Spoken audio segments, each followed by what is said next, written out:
Study IQ IAS, आपका selection हमारा mission.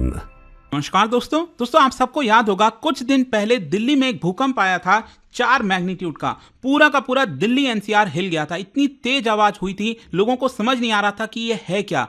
मैं आपको बताता हूं, आज दोपहर में लगभग 12:30 बजे के आसपास म्यांमार में एक बहुत मैसिव भूकंप आया है 7.7 मैग्नीट्यूड का। जस्ट इमेजिन, कहां हम 4 मैग्नीट्यूड की बात कर रहे थे, दिल्ली में लोग हिल गए थे, लेकिन 7.7 मैग्नीट्यूड का अर्थक्वेक इतना बड़ा था कि 900 किलोमीटर दूर बैंकॉक में 30 मंजिला जो इमारत है वो धराशायी हो गई, गिर गई। तो थोड़ा सा इसको समझने की जरूरत है कि इस समय म्यांमार में हुआ क्या है और इसके पीछे का कारण क्या है। मतलब म्यांमार के नीचे कौन सी फॉल्ट लाइन है जिसकी वजह से ये सब कुछ देखने को मिल रहा है। देखिए, सबसे पहले मैं आपको बताता हूं, म्यांमार में एक जगह है सेंट्रल म्यांमार में, जो आप देख सकते हो सगाइंग, और वहीं पर बताया गया सबसे पहले जो मेन भूकंप है 7.7 मैग्नीट्यूड का देखने को मिला, और उसके बाद आफ्टर शॉक आया 6.4 मैग्नीट्यूड का। और इसकी वजह से थाईलैंड की जो कैपिटल है बैंकॉक, वहां पर भी असर हुआ, और इसी को देखते हुए इमरजेंसी भी डिक्लेयर की गई है। और जो स्ट्रॉन्ग आफ्टर शॉक है, इसका असर आपको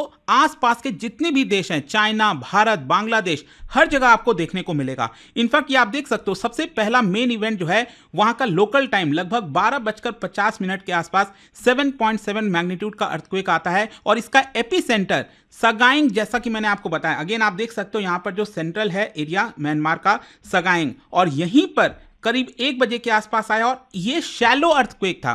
देखिए, जितना ज्यादा डीप अर्थक्वेक होता है, जो एपिसेंटर होता है, तो उसका असर कम होता है, लेकिन ये शैलो अर्थक्वेक था। सिर्फ 10 किलोमीटर बीनीथ अर्थ जो है ये अर्थक्वेक देखने को मिला, और सिर्फ 12 मिनट के अंदर ही अंदर यहां पर 6.4 मैग्नीट्यूड का अर्थक्वेक हुआ। अब देखिए, यहां पर समझने की जरूरत यह है कि सगाइंग में इसका एपिसेंटर है, और उसके जस्ट बगल में अगर आप देखोगे ये आपको मांडले देखने को मिलेगा, और ये काफी डेंस अर्बन एरिया है। तो जब भी डेंस अर्बन एरिया में इस तरह का भूकंप आता है तो काफी नुकसान होता है। और इसके बगल में ही बीच से अगर आप देखिए तो इरावदी रिवर गुजर रही है, जहां पर एक आइकॉनिक ब्रिज था वो भी गिर गया है। सबसे पहले मैं आपको बताता हूं बैंकॉक वाले के बारे में। ये अगर आप देखोगे, आप सोचिए यहां पर भूकंप आया है एपिसेंटर, और लगभग 900 किलोमीटर दूर बैंकॉक में इसका असर देखने को मिला, जिसकी वजह से ये पूरी की पूरी बिल्डिंग गिर गई है। पहले मैं आपको ये वीडियो दिखाता हूं।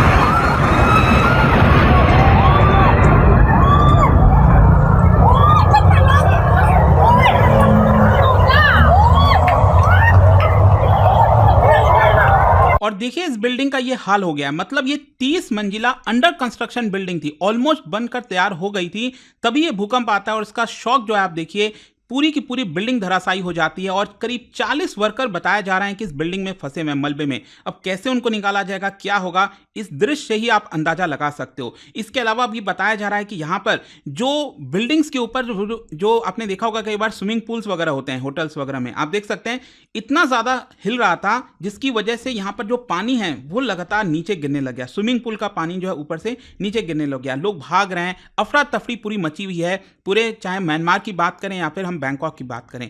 यहां पर अगर जो एपिसेंटर की हम बात करें, जो सगाइंग मैंने आपको रीजन बताया, इसकी वजह से पूरा का पूरा रोड ब्लॉक हो गया है, पावर लाइंस गिर गए हैं। जो आवा ब्रिज है, बहुत ही आइकॉनिक ब्रिज है, ये आप देख सकते हो। इरावदी जो रिवर मैंने अभी आपको मैप में दिखाया था, काफी आइकॉनिक ब्रिज है। रोड रेल दोनों ही आपको कनेक्टिविटी इसमें देखने को मिलेगी।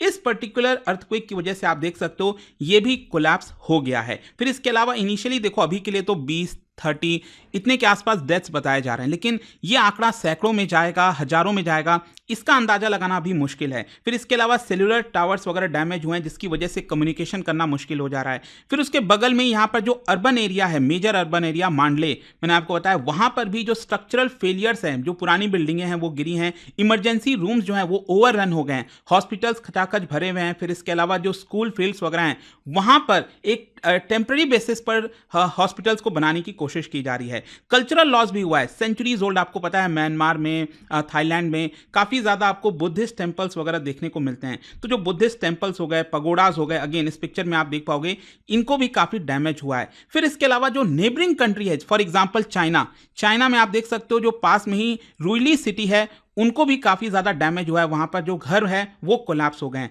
भारत में भी इनफैक्ट जो नॉर्थ ईस्ट वाला रीजन है वो तो इंपैक्ट हुआ ही है, चाहे आसाम की बात करें, मणिपुर हो गया, नागालैंड हो गया, लेकिन जस्ट इमेजिन करिए इसका असर दिल्ली तक भी हुआ है। दिल्ली में भी जो बिल्डिंग्स हैं वो भी शेक हुई हैं और ये भी वीडियोस कई सामने आए हैं। तो इसी को देखते हुए यहाँ पर भारत ने भी अपने आप को प्रिपेयर किया है और कहा है कि हम हाई अलर्ट पर हैं, क्योंकि जब भी इससे रिलेटेड कोई आफ्टर शॉक्स आता है, अगले कुछ दिनों तक डर बना रहता है कि आफ्टर शॉक्स आ सकता है। तो जाहिर सी बात है भारत को इसको पहले ही प्रिपेयर हो जाना चाहिए। लेकिन जरूरी यह है कि भारत क्या मदद कर रहा है। ऑब्वियस सी बात है, जब भी इस तरह की सिचुएशन होती है, ह्यूमैनिटेरियन नीड्स होती है, तो पीएम मोदी आते हैं और यहां पर उनके द्वारा ट्वीट किया गया, आप देख सकते हो, concern by the situation in the wake of the earthquake in Myanmar and Thailand, praying for the safety and wellbeing. साथ ही साथ उन्होंने कहा India stands ready to offer all possible assistance, मतलब जो भी मदद हमें देनी पड़े वो देने के लिए भारत रेडी है। ऑल्सो आज the MEA to remain in touch with the governments of Myanmar and Thailand. किसी भी भारतीयों को भी आवश्यकता पड़ेगी तो ऑब्वियस सी बात है भारत सरकार उनके लिए तैयार है। तो क्वेश्चन अब यहां पर यह आता है कि ये जो इतना बड़ा अर्थक्वेक आया, इसके पीछे का कारण क्या है। देखो, ये जो सिस्मिक इवेंट है म्यांमार में, वो दिखाता है कि कितना ज्यादा वल्नरेबल है म्यांमार अर्थक्वेक से, क्योंकि जो इसकी लोकेशन अगर आप देखोगे म्यांमार की, वो आपको मिलेगा सगाइंग फॉल्ट पर। सगाइंग फॉल्ट मैं आपको दिखाता हूं। ये अगर आपको पता ही हो, इंडियन प्लेट हम सब जानते हैं यहां पर लगातार जो है यूरेशियन प्लेट के नीचे जा रहा है, जो हिमालयस वगैरह क्रिएट हुए हम सब जानते हैं। तो इसके ईस्टर्न साइड में अगर आप देखोगे इंडियन प्लेट है और यहां पर जो बर्मा माइक्रो प्लेट है, बर्मा माइक्रो प्लेट है, छोटा प्लेट है यहां पर, और ये इधर इंडियन प्लेट है। उसी के बीच में यहां पर फॉल्ट है, मतलब गैप है एक प्रकार का। इसी को कहा जाता है सगाइंग फॉल्ट। और सगाइंग फॉल्ट में यहां पर जो भी एक्टिविटी होती है, जब एनर्जी रिलीज होती है, इसकी वजह से इस तरह के अर्थक्वेक देखने को मिलता है। और ये जो फॉल्ट है ये कोई छोटा मोटा नहीं है, आप समझिए नॉर्थ से लेकर साउथ तक अगर आप ऊपर से नीचे देखेंगे तो करीब 1200 किलोमीटर का ये फॉल्ट देखने को मिलता है। और स्पेशली मैं आपको बता दूं, इस फॉल्ट पर बहुत ज्यादा डेंस इलाके हैं, मतलब यहां पर कई सारे सिटीज देखने को मिलते हैं इस फॉल्ट पर। और जब भी इस तरह के अर्थक्वेक आते हैं तो, और डेंस इलाके में अर्थक्वेक आते हैं, तो इसकी वजह से डैमेज भी काफी ज्यादा देखने को मिलता है। अच्छा, सगाइंग फॉल्ट की एक मैं आपको खास बात बताता हूं। यहां पर ऐसा नहीं है कि यहां पर जो दो प्लेट्स हैं वो आपस में टकरा रही हैं। कई बार क्या होता है, अर्थक्वेक ये इसलिए भी होता है कि जो दो प्लेट्स हैं जब आपस से दूर जा रही होती हैं, तो यहां पर जो दो लैंड मास हैं वो एक्चुअली दूर जा रहे हैं, और जब भी ये दूर जाते हैं तब भी यहां पर एनर्जी रिलीज होती है, जिसकी वजह से अर्थक्वेक देखने को मिलता है। और साइंटिस्ट ने पता लगाने की कोशिश की कि साल में ये कितना मूवमेंट हो रहा है, और बताया जाता है कि 11 mm से लेकर 18 mm हर साल यहां पर जो मूवमेंट है वो देखने को मिलती है। और स्टडीज ने कंफर्म किया है कि जो फॉल्ट है इट इज ऑलवेज शिफ्टिंग, और जिसकी वजह से लगातार स्ट्रेस बिल्डअप होता रहता है। और जब स्ट्रेस इतना ज्यादा बिल्डअप हो जाता है कि वहां से एनर्जी रिलीज होती है, इसकी वजह से आपको इस तरह के अर्थक्वेक देखने को मिलते हैं। और इतिहास भी ऐसा ही रहा है। अगर आप देखोगे तो म्यांमार में 1930 से 1956 के ही बीच में 6 बार 7 से ज्यादा मैग्नीट्यूड के अर्थक्वेक देखने को मिले नियर दी सगाइंग फॉल्ट। और इसके अलावा 7.7 मैग्नीट्यूड का क्वेक 1946 में भी आया था, 6.8 क्वेक आया था 2012 में। तो इस तरह लगातार अकरेंस हमें देखने को मिलता है म्यांमार के अंदर। सो लेट्स जस्ट प्रे कि वहां पर ज़्यादा से ज़्यादा लोगों की जानें बच सकें, जो अथॉरिटीज़ हैं वो लगातार लगे रहें ताकि लोगों की जानें बचाएं जाएं। अभी देखते हैं आगे चलकर नंबर्स के क्या आंकड़े आते हैं, मतलब आखिरकार कितने लोगों की मृत्यु की संख्या सामने आती है। भारत रेडी है इस चीज़ को प्रिपेयर कर रखा है, जो भी मदद देनी होगी वो हम देंगे। तो ये पूरा वीडियो था दोस्तों, हर एक पर्सपेक्टिव से। और जाने से पहले आप सबके लिए एक क्वेश्चन है, क्या बता सकते हो Richter scale measures which of the following aspects of an earthquake?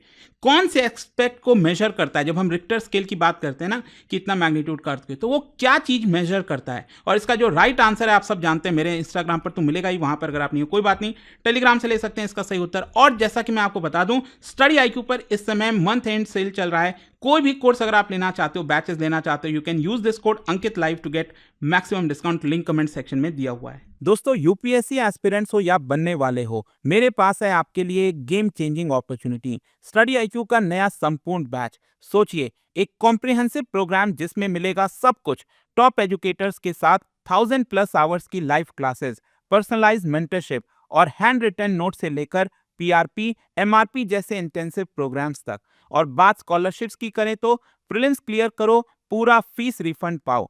Top performers के लिए हर मंथ 11,000 रुपीज का कैश रिवॉर्ड। सिल्वर, गोल्ड या platinum, choose the plan that fits your needs. X secretary Anil Swarup जी खुद गाइड करेंगे आपको इस जर्नी में। Study IQ पर 2 करोड़ इंडियंस का ट्रस्ट है और अब संपूर्ण बैच के साथ आपका यूपीएससी ड्रीम भी होगा अचीव। आपको करना क्या है, कमेंट में दिए गए संपूर्ण बैच के लिंक पर क्लिक करें and once you click on buy now आप देख सकते हो डिस्काउंट कोड्स, वहां पर टाइप कीजिए अंकित लाइव एंड आपको मिलेगा सबसे lowest price and your IAS journey starts here. Study IQ IAS, आपका सिलेक्शन हमारा मिशन।